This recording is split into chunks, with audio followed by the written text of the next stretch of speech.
Ada begitu banyak rasa sakit di dunia, dan kebanyakan orang merahasiakannya. Rasa cemas, rasa curiga, dan rasa waspada menghantui pikiran pria ini. Dia seperti meninggalkan bagian dirinya di medan perang. Veteran ini mencoba berbaur dan menjalani hidup normal, tapi kegelapan masih menghantui hidupnya. Rekan sesama veterannya mencoba memintanya menjadi petugas keamanan untuk keluarga kaya dari Timur Tengah. Dan dari sinilah semua masalah itu dimulai. Anak dan istri Sultan ini sebenarnya buronan yang melarikan diri dari suaminya. Dan orang yang berkuasa itu mengejar mereka dengan tentara bayaran yang ahli dan berbahaya. Si pria sengaja dilibatkan dalam pusaran masalah ini.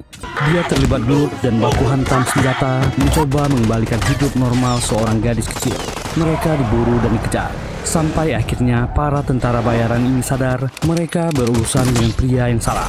Film dari Prancis ini dibintangi oleh Ross Dizem, Laetitia Erdo, Dimitri Storage, dan Jean Michel. Tanpa lama-lama, yuk kita gaskan!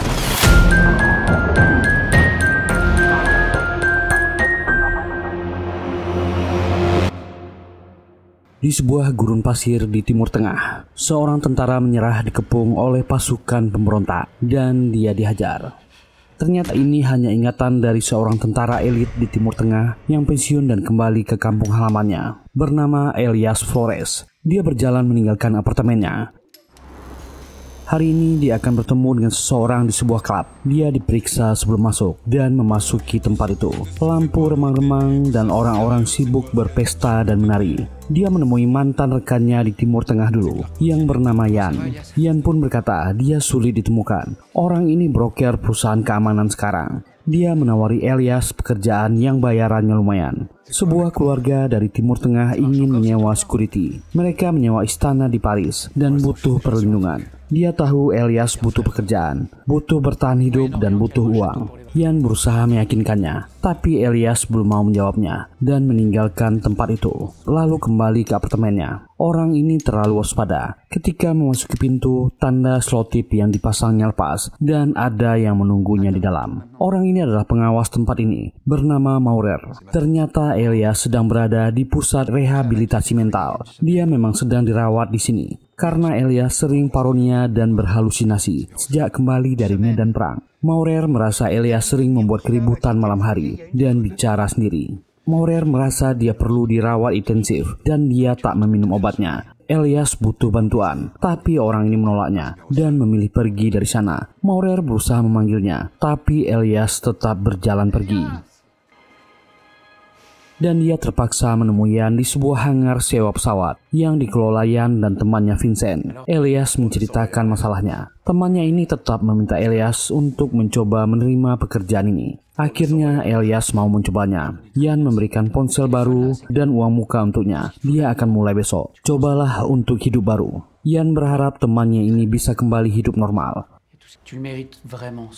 Elias cuma duduk diam di tengah malam saat hujan. Dan inilah istana yang disewa oleh keluarga kaya dari Timur Tengah. Elias membunyikan bel dan menyebutkan namanya, lalu menunjukkan ID paspornya. Pintu pagar terbuka dan Elias sudah dikumpulkan dengan tenaga keamanan yang lain. Seseorang turun. Orang ini bernama Jamal Al-Khwari, penanggung jawab dari keluarga kaya ini, dan menanyakan nama Elias. Seorang nyonya muda turun. Jamal memanggilnya. Wanita ini bernama Amena, istri muda dari seorang sultan dari Timur Tengah, dan seorang bocah perempuan datang. Anak ini bernama Nur. Jamal memintanya untuk menyapa pengawal yang baru.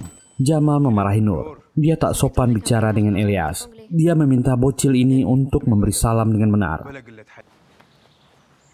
Dan Nur kembali bermain dengan sepedanya. Ketua tim keamanan bernama Brabus. Dia akan mengantar Elias ke kamarnya, meminta Elias bicara hati-hati. Amena orang Lebanon, dan dia mengerti bahasa Prancis. Mereka telah memecat 3 pengawal. Anak bernama Nur itu menyebalkan. Elias dibawa ke ruangan kontrol, dan Brabus menunjukkan kamarnya. Mereka tak boleh membawa senjata. Elias pun masuk ke kamar. Brabus menunjukkan semua prosedur di sini. Elias meletakkan obat-obatannya di lemari dan duduk di kamar itu. Dia kembali bermain dengan pisau lipatnya. Dan besoknya dia mulai bertugas. Dia diberi arahan oleh rekan keamanannya yang lain. Hari ini tugasnya adalah berjaga di kolam renang. Elias pun menuju ke sana dan membuka pintu. Nyonya Amena akan berenang. Dan Elias hanya boleh duduk di kursi tinggi itu. Dia tak boleh bergerak sampai ada instruksi berikutnya. Kemanapun Nyonya Amena bergerak, ikuti dia. Dan wanita ini menuju kolam renang. Dia sempat bertanya ke Elias, apa dia menemukan anting-antingnya yang hilang. Elias menggeleng. Kolam itu sangat canggih, air pun terisi otomatis, dan wanita ini berenang.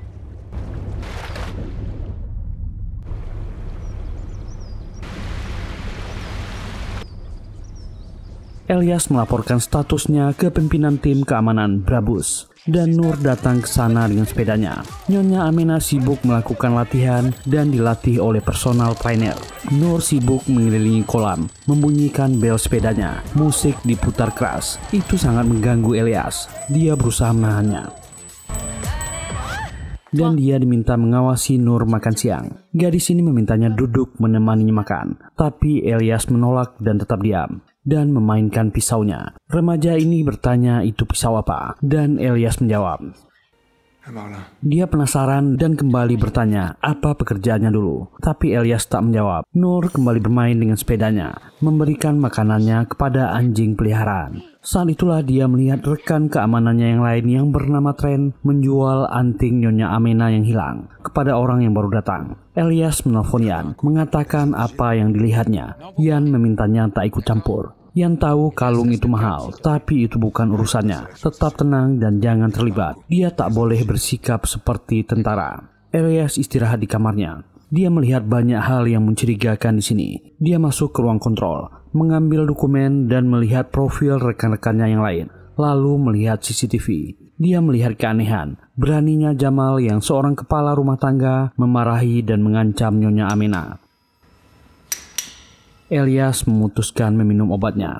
Dan besoknya Elias kembali melakukan kegiatan yang sama, mengawasi Nyonya Amena yang berenang. Brabus menghubungi, ada pengiriman barang di pintu utara. Elias segera bergerak menerima barang, dan tiba-tiba Nur melarikan diri dengan sepedanya. Dan di depan ada dua orang bermotor, pakaian hitam dengan helm full face, dan menggeber gas motornya. Nur berhenti, dan Elias bersiap, tangannya di punggung seperti akan menembak. Dia melihat tato orang bermotor ini, mereka hanya lewat. Nur beralasan dia hanya ingin melihat keadaan di luar. Tentu saja Jamal memarahi Nur, dia akan dihukum. Tapi Nur menyalahkan Elias, pengawal baru ini yang memintanya menguji sepedanya di luar. Elias dimarahi dan diancam akan dipecat. Jamal memarahinya. Nur dan Amena tak boleh keluar dari kastil ini selangkah pun. Orang ini pun pergi. Brabus sudah mengerti apa yang terjadi. Bocah itu pasti kabur dan menyelinap keluar. Dia harus hati-hati lain kali. Elias mengatakan apa yang dilihatnya di luar. Ada dua orang bermotor yang mencurigakan dan mereka pasti membawa senjata. Dia yakin orang-orang itu akan menyerang tempat ini. Brabus percaya padanya. Mereka perlu dipersenjatai. Dan Brabus membuka brankas besi. Dia memberikan senjata. Mulai besok mereka akan diizinkan untuk membawa senjata api. Malam itu Elias tak bisa tidur. Dan dia berjalan keluar. Ternyata Nur juga ada di halaman, sedang menggunakan teropong bintang untuk melihat rasi. Dia mengatakan ke Elias, itu adalah rasi Cygnus. Elias menjawab, itu bukan Cygnus, itu adalah rasi Hercules. Dan Elias menunjukkan ke bocah ini bagaimana menggunakan alatnya. Nur tak menyangka Elias tahu tentang rasi bintang. Bertanya apa pekerjaannya dulu. Kenapa dia bisa tahu? Dia orang aneh yang tak ada ekspresi di wajahnya. Elias mengaku dia dulu adalah tentara. Dia sering terjun payung saat melakukan tugasnya. Dia sering terjun saat malam hari di ketinggian 30.000 kaki. Dan dia bisa melihat bintang lebih dekat. Nur bercerita, dia tak akan bisa melakukan itu. Dia bahkan tak bisa keluar dari istana ayahnya. Istana ayahnya tinggi dan dekat dengan langit. Tapi dia tak boleh kemana-mana. Dan Elias pergi dari sana. Nur hanya menatapnya. Elias pun kembali ke kamarnya, memeriksa pistol itu lalu menyimpannya di lemari.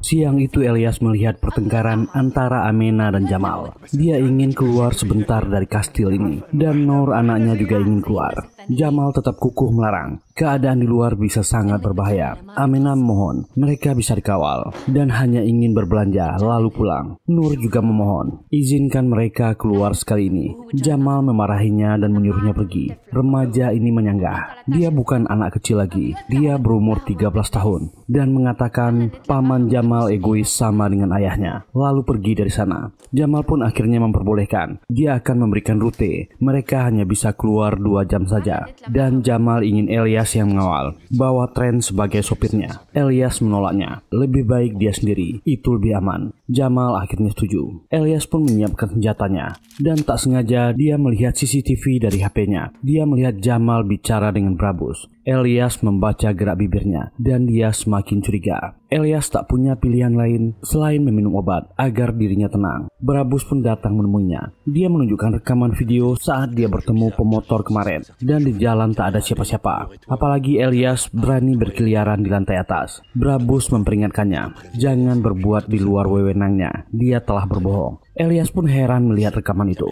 Dia tak mungkin lupa kejadian kemarin dan dia tak pernah naik ke lantai atas.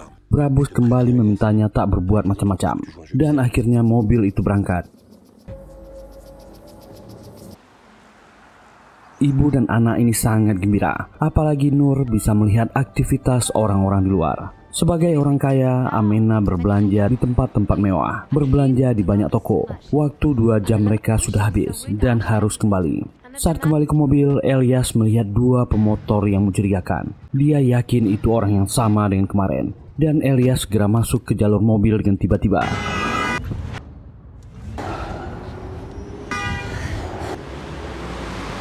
Saat di lampu merah, ada rombongan anak muda yang kagum melihat mobil itu dan mengetuk jendela.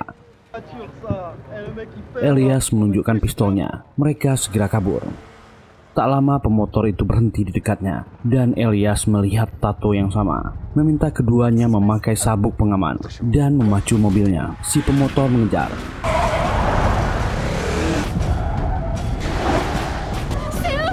Amina berteriak dalam bahasa Arab, itu mereka. Mereka menemukan kita. Elias melaju lebih kencang, menerobos lampu merah dan orang-orang bermotor ini terhalang.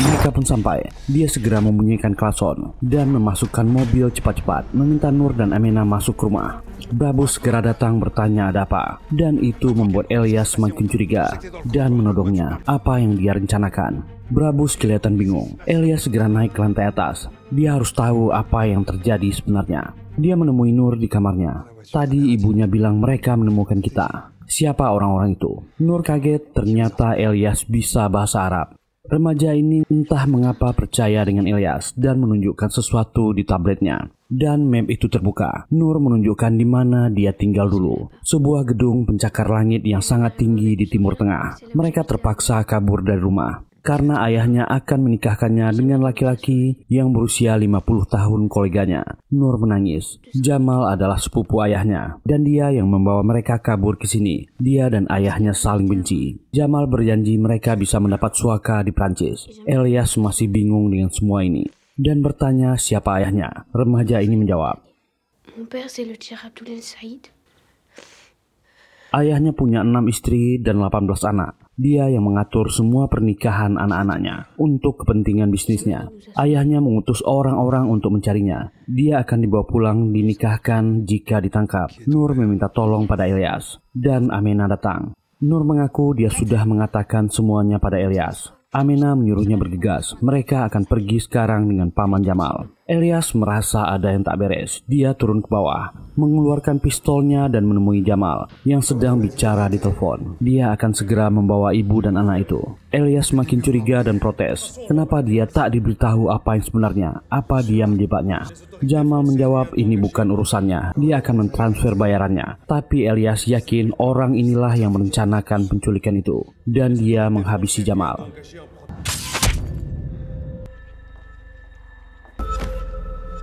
Pelayan yang baru masuk melihat itu dan dia histeris. Dia juga ditembak senjata dari luar. Elias segera waspada dan melihat keluar. Orang-orang berhelm full face dan bersenjata menyerbu kastil itu. Satu-satu petugas keamanan dihabisi. Mereka melihat Elias dan menembakinya.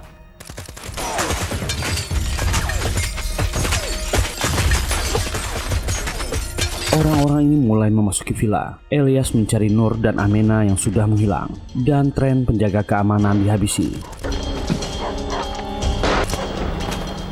Orang yang menembaknya diserang dan digigit anjing penjaga. Elias turun ke ruangan bawah, dan kita akan melihat keganasan veteran perang yang satu ini.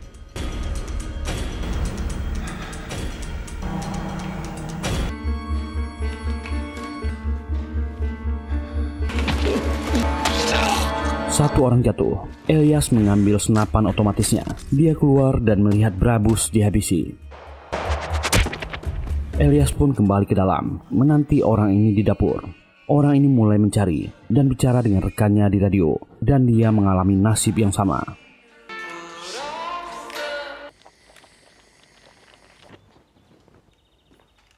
نظفنا الجهاز معاك ازرق واحد حول للهدف.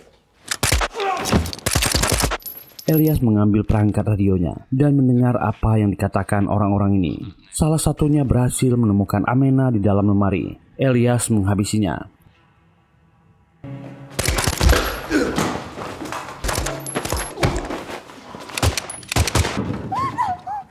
Dia bertanya di mana Nur. Nyonya muda ini tak tahu. Elias pun segera membawa Amena keluar, dan dia mendengar di radio orang-orang ini berhasil menemukan Nur. Elias segera berlari ke area kolam renang, menaiki tangga dan melihat salah satunya menangkap Nur, dan Elias mencabut nyawanya.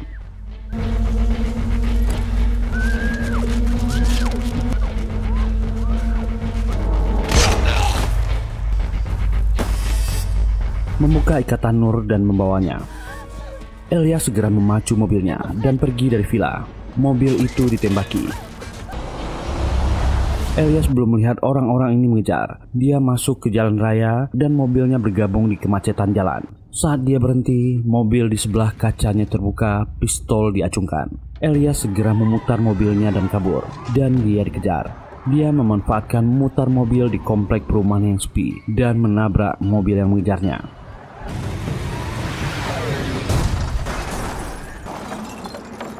Elias pun berhenti di sebuah parkiran, menyuruh mereka turun dan meminta semua HP, lalu membuangnya. Perangkat ini pasti dilacak. Elias sangat waspada dan mencurigai setiap orang. Dia siaga dengan pisaunya.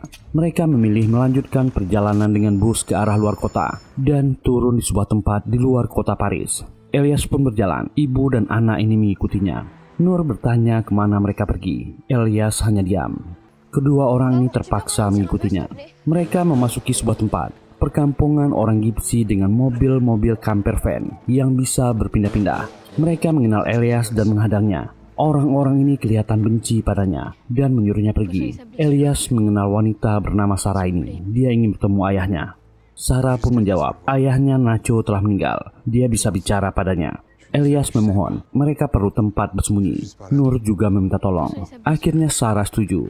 Luka-luka mereka diobati. Seorang dokter di sana menjahit lengan Elias yang terluka. Elias mengenal kakak Sarah yang bernama Tamara ini. Dia meminta stok obat penenangnya yang habis. Elias duduk di luar malam itu, dan orang-orang Gipsi ini menari di tengah api unggun malam itu. Dan Amena mendatangi Sarah. Wanita ini memberikan antingnya yang mahal. Mohon terima, ini rasa terima kasihnya. Amena pun bertanya, apa hubungan mereka dengan Elias? Sarah menjawab, ayah Elias adalah seorang Gipsi dan ibunya orang Maroko. Amena baru sadar kenapa Elias bisa mengerti bahasa Arab. Dulu setelah ayahnya meninggal, Nacho ayahnya lah yang membesarkan Elias, dan Elias memasuki tentara. Tapi dia juga memujuk kakak Sarah, Dailan, untuk masuk tentara. Dan Dailan menjadi korban perang di Timur Tengah. Dia tak pernah memaafkan Elias. Dia kehilangan kakaknya. Elias istirahat di sebuah mobil malam itu. Pagi pun datang. Sarah datang pada Elias dengan marah-marah, dan TV menyiarkan tersangka kriminal utama Elias Flores bekerja sebagai pengawal keluarga kaya di Timur Tengah. Seorang veteran tentara komando elit menghabisi rekan-rekan pengawal keamanan dan didiagnosa menderita gangguan psikosis mental setelah operasi militer di Timur Tengah. Elias diduga melakukan ini karena perhiasan keluarga kaya ini bernilai jutaan dolar. Sarah mematikan TV dan meminta dalam 1 jam Elias harus pergi dari sini. Elias yang dasarnya memang curiga pada semua orang menduga Amena menjebaknya. Apa ini rencananya? Tamara menghentikannya, memintanya tenang. Elias melihat Amena dan Nur yang menangis dan memutuskan pergi dari sana. Vincent rekan Yan ingin pulang dan masuk ke mobilnya, dan Elias sudah di sana menunggu orang ini pulang dan membekuk Yan dari belakang, membuatnya pingsan. Yan sudah terikat di baling-baling pesawat. Elias menyadarkannya. Apa ini rencananya? Apa dia yang berusaha menjebaknya? Mereka berdua saling menyalahkan. Yan mengaku dia tak tahu apa-apa. Dia tak tahu apa yang terjadi di sana. Yang dia tahu cuma berita dari TV. Mereka pun kembali ke kastil yang disewa Jamal Al-Khawari. Tempat itu sudah kosong dan mereka masuk dengan paksa. Elias menghidupkan lampu dan anehnya semua tempat dan perabotan di sana sangat rapi, seperti tak terjadi apa-apa. Elias ingat semuanya hancur dan warna merah berceceran di mana-mana. Tak mungkin ini terjadi. Elias ingin membuktikannya. Dia dan Yan ke ruang kontrol CCTV dan rekaman video diputar. Inilah video yang mereka tunjukkan di berita. Elias heran melihat dalam video itu Jamal masih hidup. Dia pergi dengan Amena dan Nur menggunakan mobil keluar. Terlihat di sana Eliaslah yang menghabisi seluruh pengawal dan rekan-rekan keamanannya. Tak pernah ada pasukan yang menyerbu tempat itu. Bahkan anjing yang menggigit salah satu orang yang menyerang tak ada. Yang ada hanya Elias yang terlihat menembak semua rekan-rekan keamanan. Elias sangat yakin ada anjing di sana. Di seluruh video hanya dia yang menjadi tersangka. Saat itu seluruh keluarga Jamal Al-Khawari keluar. Elias yang bingung jadi pusing. Manakah yang benar sekarang? Dia sangat shock. Tapi untunglah Yan curiga dengan video itu. Dia coba memutarnya dengan durasi yang sangat lambat. Semua yang dikatakan Elias benar. Video itu telah dimanipulasi. Memang ada pasukan yang menyerbu, diserang dan digigit anjing. Elias benar, ada orang yang menjebaknya. Ini video deepfake. Elias mengambil flash disk, meminta Yan menyalin video bukti itu. Elias geram. Kenapa harus dia? Siapa yang menjebaknya? Yan ingat satu nama, Durante. Dialah yang memberi pekerjaan ini padanya. Yan pernah membantu orang itu untuk mencuci uangnya. Dia pernah datang ke hangar dan melihat foto tentara mereka tempo dulu tergantung di dinding. Dan dia tahu Elias adalah campuran Maroko yang bisa berbahasa Arab. Mereka segera bergerak.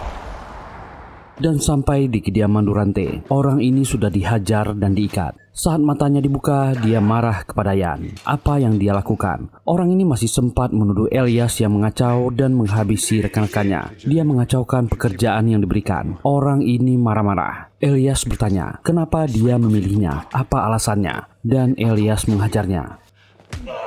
Elias sangat ahli dalam penyiksaan waktu bertugas dulu, dan dia memulainya. Elias bertanya dari mana pasukan itu berasal. Orang ini belum mau menjawab. Kembali Elias menyiksanya. Akhirnya Durante terpaksa mengaku. Saat Sultan El Said, ayah Nur tahu istri muda dan anaknya kabur bersama sepupunya dan tahu mereka di Prancis. Dia mengirim pasukan bayaran untuk mengambil kembali anak itu dan membawanya pulang. Supaya tak terjadi konflik dan diselidiki pihak Prancis, dia disewa untuk membuat logistik video memakai deepfake. Dan untuk itulah mereka memilihnya. Perampokan yang gagal yang dilakukan mantan tentara yang mentalnya terganggu. Itu akan menjadi alibi yang sempurna. Dan mereka hanya menginginkan anak itu. Elias bertanya, siapa lagi yang menyewanya? Tak mungkin Sultan itu yang menyewanya langsung. Orang ini awalnya tak menjawab. Matanya menatap ke arah dinding. Elias menyadari sesuatu. Di balik kunci ada kamera CCTV yang mengawasi tempat itu. Dan benar ada dua orang yang berada di halaman. Yan segera keluar. Elias kembali bertanya kepada Durante, siapa yang menyewanya? Akhirnya orang ini mengaku. Dia hanya mendapat pesanan dari orang militer. Dia tak tahu namanya. Mereka menjanjikan kontrak penjualan senjata untuknya. Dan orang ini dihabisi Elias. Orang-orang di luar juga dihabisi Yan, dan yang satunya melawan.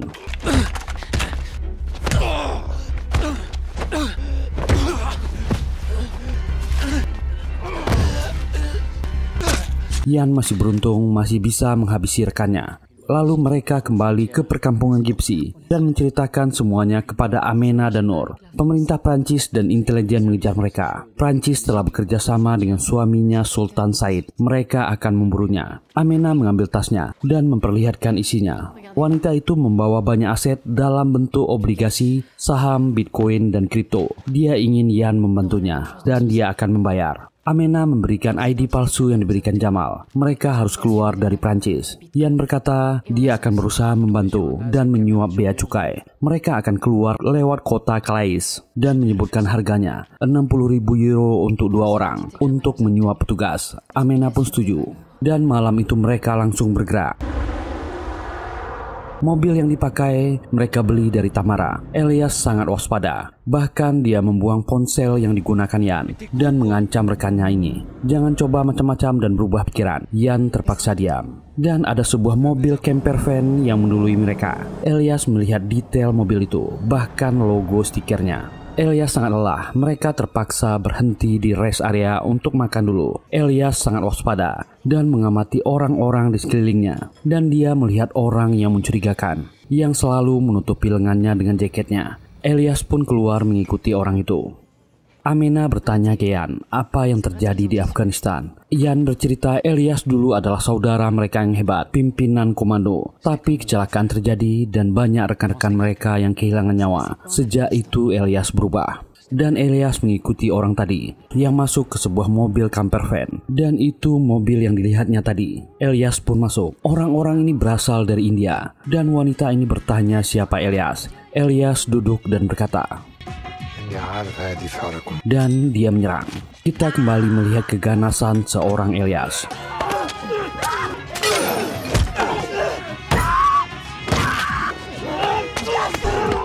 Ruang tersembunyi di bagian dalam truknya sudah dilapisi bahan khusus jadi tak akan terdeteksi. Dan ada 15 imigran lainnya yang sudah di dalam. Nur ketakutan. Dia akan sesak nafas di ruangan kecil itu dan berkata dia akan baik-baik saja. Tapi gadis ini tetap ragu. Akhirnya Elias mengatakan dia akan menemani Nur dan Amina. Barulah remaja ini tenang. Yan berkata dia akan mengikuti mobil ini. Dan nanti setelah sampai Elias bisa kembali dengannya. Nur ingin Elias yang membawa tasnya. Dan perjalanan itu dimulai. Ruangan itu gelap dan sempit. Mereka terpaksa membagi ruang. Dan truk mulai berjalan.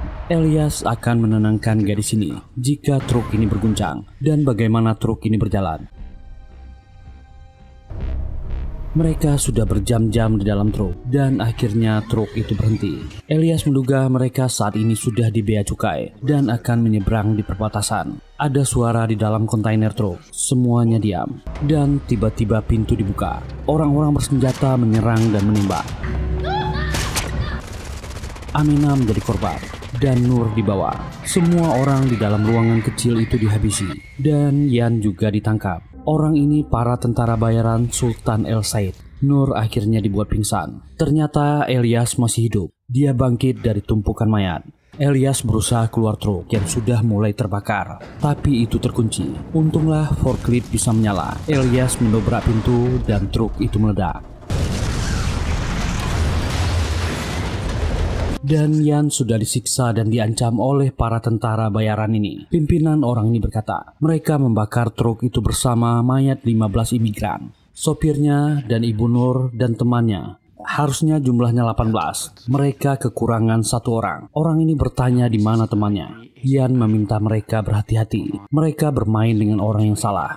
Dulu saudara Elias ditangkap Taliban dan dia mendatangi markas itu sendiri, membuat dirinya ditangkap, lalu menghabisi semua pemberontak itu tanpa sisa. Setelah itu dia keluar dari tentara. Elias seperti mesin yang rusak dan mereka membangunkannya lagi dan membuatnya berlari. Elias akan mengejar mereka. Orang-orang ini mencoba mencari data tentang Elias Flores dan mereka menemukan fakta mengerikan.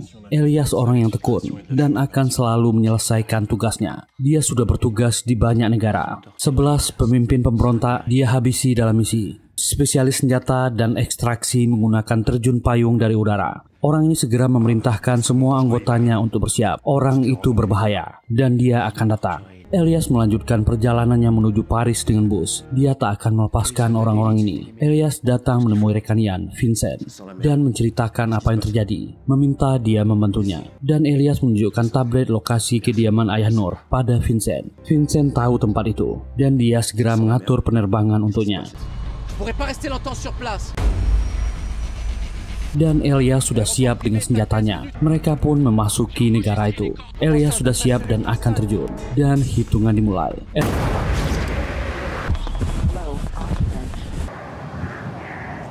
Elias melompat dari udara. Dan dia melihat gedung targetnya. Mengembangkan payungnya.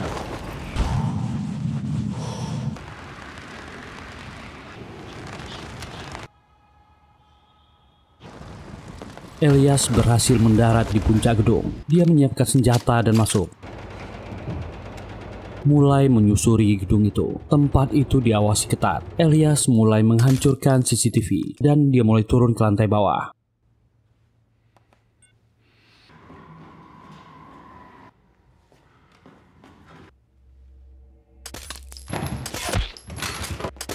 Para penjaga dihabisi. Elias mengambil ID penjaga untuk masuk. Dengan kamera infra, dia mencari di mana Nur ditahan. Dan dia berhasil menemukan gadis ini. Meminta Nur mengganti pakaiannya. Mereka akan pergi. Dan alarm berbunyi. Gedung itu mengaktifkan pertahanannya dan dikunci dari dalam. Elias meminta Nur tetap di belakangnya dan mereka keluar. Elias merusak setiap CCTV yang ditemuinya, memasuki lift dan akan kembali naik ke atap, tapi lift dinonaktifkan. Nur berkata hanya ada satu jalan ke atap melalui penthouse milik ayahnya. Elias menggendong Nur dan keluar lewat lift. Para pelayan panik berlarian dan Elias diserang. Baku tembak terjadi.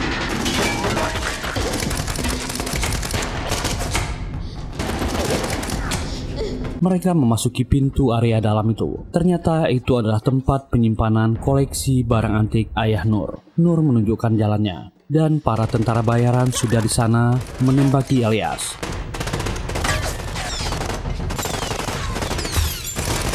Elias membalas menghabisi orang-orang ini.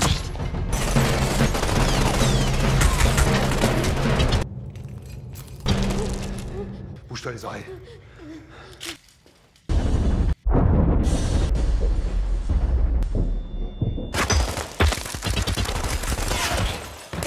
Mereka akhirnya berhasil menaiki lift dan naik ke lantai atas. Nur tetap di belakangnya. Elias memintanya menunggu di lift. Di luar pintu, orang-orang sudah menunggunya, dan Elias menghabisi mereka.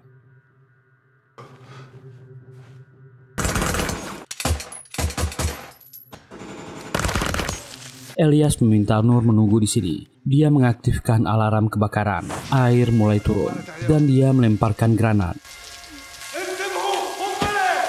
Dan sekarang orang ganas ini beraksi dengan pisau komandonya.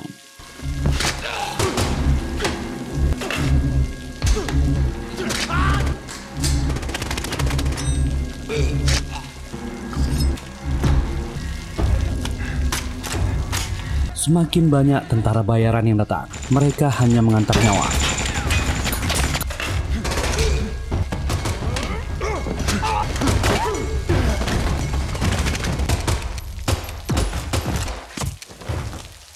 Elias kelelahan, semua tentara dihabisi, dan dia kembali menjemput Nur, memintanya naik ke punggungnya. Tapi ada satu orang yang tersisa dan menyerang.